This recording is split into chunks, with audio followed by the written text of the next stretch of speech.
Guys, cantik tak gelantangan emas ni? Suami saya hadiahkan 25,000. Kemudian bam! Si isteri meninggal dunia.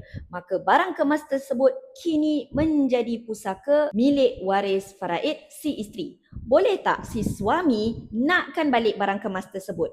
Jawapan dia boleh, dengan syarat semua waris faraid telah dimaklumkan nilai barang kemas tersebut dan berapa bahagian masing-masing, kemudian mereka bersetuju melepaskan hak mereka kepada si suami.